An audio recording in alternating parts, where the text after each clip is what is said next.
안녕하십니까. 유한타증권에서 철강금속 업종 담당하고 있는 이현수입니다. 첫 번째로 말씀드릴 내용은 중국 철강 산업입니다. 우리나라 철강 산업을 언급을 할 때 중국 철강 산업의 언급을 안 할 수가 없는데요. 영향을 많이 받기 때문입니다. 현재 중국 철강 산업의 위치가 어디이고 올해 하반기는 어떤 식으로 흘러갈지 한번 살펴보도록 하겠습니다. 연간 중국 철강 소비량 어떻게 움직이고 있는지 한번 먼저 말씀드리겠습니다. 작년, 올해, 내년까지 예상을 나타낸 모습입니다. 2006년도부터 2013년도까지는 그래도 철강 소비량이 YOY 계속 증가하는 모습을 나타냈습니다. 2014년, 15년, 2년 연속 소비 감소가 나타났었습니다. 당시는 기억하시겠지만은 글로벌 커머디티 가격이 다 떨어지고 중국 역시도 어떻게 보면 공급이 상당히 우위에 있는 상황에서 소비는 안 좋으면서 소비가 마이너스로 갔던 해입니다. 하지만 16년도에 다시 이제 철강 소비가 플러스로 돌아섰고요. 16년도에는 중국이 공급 쪽에 대한 개혁을 했습니다.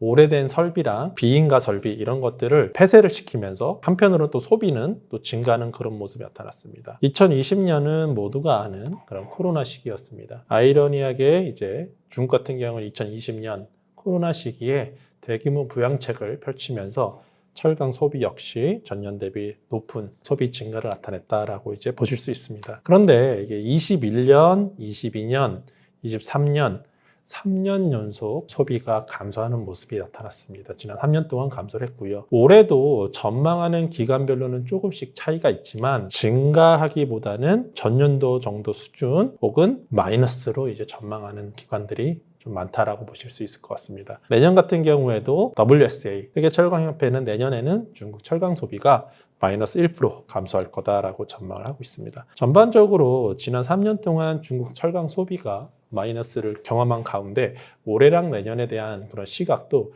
그렇게 좋지만은 않다라는 말씀을 드리겠습니다. 그러면 올해는 지금 어떻게 흘러갔나 잠깐 살펴보겠습니다. 이제 월별 데이터라고 보시면 될 것 같고요. 오른쪽에 보시는 그림 2번은 작년과 올해 4월까지 연간 누적을 나타냈다라고 보시면 됩니다. 연간 누적으로 놓고 봤을 때 올해 1, 2월에 이제 마이너스 1.7% 이제 YOY 소비 감소했고요. 3월에 좀 큰 폭으로 빠졌습니다. 왼쪽에 보시는 것처럼 월간으로는 3월에 마이너스 13% 소비가 감소를 해서 누적으로도 마이너스 6% 감소를 했습니다. 4월은 월별로 놓고 봤을 때 3월보다는 감소폭이 줄긴 했습니다만 여전히 감소한 모습이 나타났고요. 누적으로도 지금 계속 감소한 모습입니다. 그래서 올해가 다 끝나지는 않았습니다만은 상반기 6개월 중에서 4개월이 지나간 상황입니다.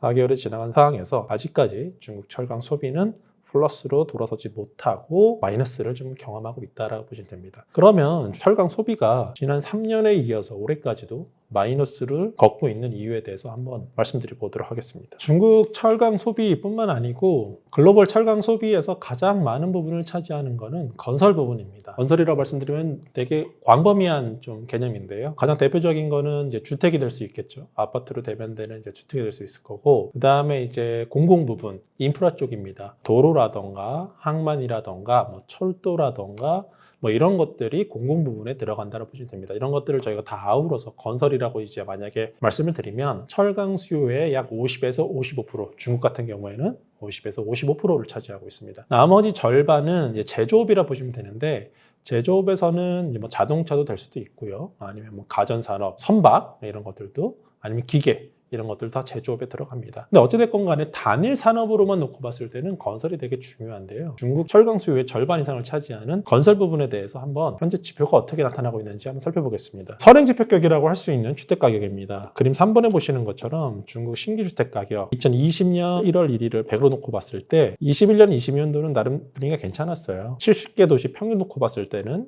좀 떨어지는 모습이 22년부터 나타났고요. 일선 도시면은 뭐 베이징이라던가 뭐 상하이라던가 이런 도시를 저희가 일선 도시로 구분을 하고 있는데, 일선 도시는 70개 평균 보다는 그래도 22년, 23년 뭐 초까지 가격이 계속 올라가는 모습이 나타났습니다. 하지만 일선 도시 역시 23년 하반기부터는 가격이 좀 떨어지는 모습이 나타나고 있다는 걸 저희가 파악 가능합니다. 오른쪽에 보시는 그림 4번 보시면 70개 도시 기준으로 짙은 파란색은 전월 대비 가격이 올라간 도시 수고요. 옅은 파란색 같은 경우에는 보합, 그 다음에 이 회색, 옅은 회색 같은 경우에는 떨어진 도시 수입니다. 보시면 23년도 이후에 확실히 전월 대비 가격이 떨어진 도시 수가 많다라는 걸 저희가 확인할 수 있습니다. 그 다음으로는 또 선행지표격 중에 하나가 가계대출입니다. 저희가 갖고 있는 현금으로 다 집을 살 수 있는 사람도 있겠지만 대부분의 사람들이 대출을 일으켜가지고 집을 삽니다. 그건 중국도 마찬가지라고 보시면 될 것 같고요. 대출 같은 경우에는 가계대출이 이제 단기 대출과 중단기 대출이 있는데, 단기 대출은 뭐 여러분 잘 아시는 것처럼 마이너스 통장이라고 그러죠. 그런 것들을 저희가 이제 단기 대출로 이제 이해를 하시면 될 것 같고, 중장기 대출의 대부분은 주택담보대출이라고 보시면 될 것 같습니다. 중국의 중장기 가계대출 한번 보겠습니다. 22년, 23년, 2년 연속 가계대출이 빠진 게 확인이 됩니다. 21년을 기점으로 다소 큰 폭으로 좀 많이 빠졌죠. 기억하시겠지만 21년도에 이제 중국의 헝다라고 하는 기업이 이슈가 좀 불거졌습니다. 21년도 9월에 중국의 부동산 시장에 대한 우려가 본격적으로 시작됐던 그런 시기라고 보시면 될 것 같고요. 그 이후로 회복이 잘 안 되고 있습니다. 그러다 보니까 중국 정부는 이제 기준금리가 공식적으로는 없지만 저희가 이제 기준금리로 치부하는 중국의 5년물 대출 우대금리를 보시면은 22년도 이후에 금리를 계속 낮추고 있는 그런 상황입니다. 이런 과정에서도 금리를 낮춘다는 건 어떤 겁니까? 코로나 이후에 많은 국가들이 금리를 낮추면서 경기 부양을 했고, 그 이후에는 다시 이제 금리를 올리는 그런 모습이 나타났었습니다. 중국은 아직까지 금리를 올리면 당연히 안 나타나고 있고요. 지난 한 2년 동안 금리를 계속 낮췄습니다. 부양을 하겠다는 뜻이죠. 그럼에도 불구하고 아직까지 금리가 낮아졌음에도 불구하고 돈을 빌려서 집을 사겠다라고 하는 사람들이 잘 없다라는 것입니다. 이런 것들이 전반적인 부동산 시장에 악영향을 미치고 있다고 보시면 될 것 같습니다. 더불어서 이제 상품방이라고 하는 게 있는데요. 상품방은 중국 내에서 거래가 되는 그런 부동산을 다 일컬어서 이야기하는 겁니다. 뭐 상가가 될 수도 있고요. 뭐 주택이 될 수도 있습니다. 상품방의 미분양 면적이 계속 증가를 하고 있다. 21년도, 22년도 이후에. 그 중에서도 증가를 이끌고 있는 게 주택이라고 보시면 됩니다. 주택에 대한 미분양 물량이 계속 증가를 하고 있습니다. 아까 보셨던 거는 신규 주택에 대한 가격이고요. 기존 주택이죠. 신규 주택은 말 그대로 새로 지어진 아파트고, 이제 기존 주택은 뭐 지어진 아파트를 이제 매매하는 과정에서 이제 가게가 사는 건데, 기존 주택 같은 경우는 가격 흐름이 더 안 좋습니다. 전월 대비 가격이 빠지는 도지수가 훨씬 더 신규 주택보다 많다라고 보시면 될 것 같습니다. 매매도 어떻게 보면 선행 지표 중에 하나거든요. 이제 가격이 좀 돌아서면은 사람들이 어떻게 됩니까? 우리나라 주택 가격 막 올라갈 때 어땠습니까? 서로 집을 안 사면 약간 불안감을 느끼면서 집을 사야겠다 이런 사람들이 되게 많아졌잖아요. 그러면서 영끌이라고 하는 용어들이 막 나왔었죠. 그러면 매매량이 당연히 증가를 합니다. 그런데 지금 중국의 대표적인 도시인 베이징 같은 경우에는 매매 건수가 되게 정체되어 있는 그런 모습이 나타나고 있다. 그래서 매매도 아직 활성화되고 있지 않다라고 보시면 됩니다. 제가 이제 부동산 관련된 지표들을 여러 개를 보고 있는데, 그 중에서 일단은 그나마 최근에 이제 긍정적으로 좀 집히는 것들이 굴착기입니다. 굴착기는 건설 현장에 많이 쓰이죠. 그래서 굴착기 자체만으로도 뭐 철강 수요를 언급할 수 있겠지만은, 굴착기가 건설 현장에 쓰인다라는 거를 생각해 보면 일단 3월, 4월 2개월 연속 YY 증가를 했습니다. 누적 기준으로 아직 마이너스인데 3, 4월에 좀 증가를 했습니다. 그럼 우리가 이게 굴착기가 3, 4월에 YY로 좀 증가를 했다 해서 건설 현장이 더 활성화되고 작년보다 같은 시기보다 건설이 좀 좋아지겠느냐? 아직까지 좀 단언하기 좀 힘들다라고 좀 생각을 하고 있습니다. 왜냐면 아직 다른 지표들이 안 돌아서고 있거든요. 그래서 조금 더 지켜볼 필요가 있다. 다만 우리가 지금 굴착기 판매 대수가 돌아선 거에 대한 인지는 하고 있죠. 근데 아직까지 다른 지표들이 돌아서는 모습이 없기 때문에 부동산이 좋아지고 있다라고 저희가 말하기는 좀 어렵다라는 말씀을 드릴 수 있을 것 같습니다. 그래서 수요는 올해 같은 경우에는 저는 일단은 지난 3년, 21년, 22년, 23년도에 이어서 올해도 마이너스일 가능성이 매우 높다라고 보고 있습니다. 그래서 정말 좋으면은 보합 정도고 증가할 가능성은 좀 낮지 않겠느냐. 중국이 작년부터 올해까지 계속 부동산 관련된 정책을 계속 내놓고 있습니다. 뭐 여러분들 뉴스 찾아보시면 아시겠지만은 한두 개가 아닐 정도로 막 여러 개를 내놓고 있어요. 근데 아직까지 시장이 그렇게 반응을 하고 있지 않습니다. 그래서 한편으로는 대체 어떤 정책을 내놔야 이게 좀 좋아질 수 있을까 이런 생각도 좀 드는데요. 정책에 대한 효과에 대해서는 저희가 조금 더 시간을 가지고 지켜봐야겠다라는 생각을 하고 있습니다. 그러면 수요는 이런데 그럼 좀 공급 측면에서 어떠냐? 만약에 수요가 뭐 지지부진하더라도 공급이 정말 많이 줄면은 전체적인 수급, 공급과 수요를 감안했을 때 뭐 타이트하다라고 말할 수 있겠죠. 근데 공급 같은 경우에 지금 보시면은 21년도, 22년도 2년 연속 생산량이 줄었습니다. 철강 생산량이. 당시에 이제 어떤 이야기들이 많이 났냐면 중국이 이 탄소 중립이라고 하는 이슈를 내세웠어요. 왜 그러냐면은 이 시진핑 주석이 20년 9월이죠. 20년 9월에 유엔 연설에서 우리 2030년 탄소 배출 정점, 2060년 탄소 중립할 거야 라고 선언을 했죠. 시진핑 주석이 그렇게 선언을 했기 때문에 밑에서는 당연히 움직일 수밖에 없죠. 그래서 21년도, 22년도 생산이 줄었습니다. 그러면 그런 생각을 할 수 있을 거예요.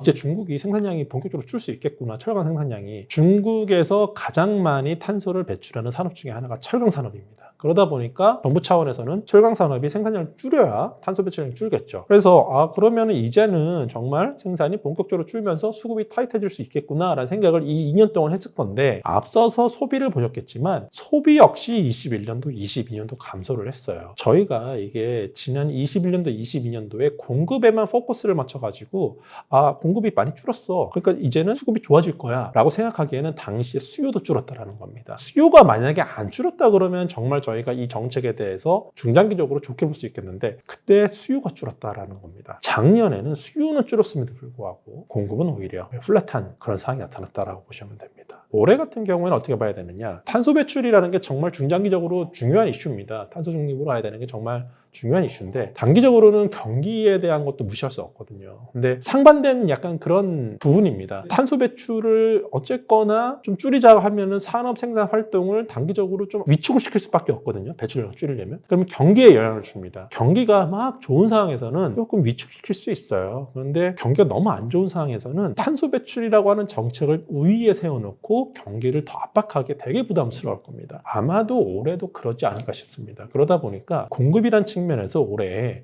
중국이 수요가 안 좋은데 과연 공급을 세게 옥죄일 수 있을까?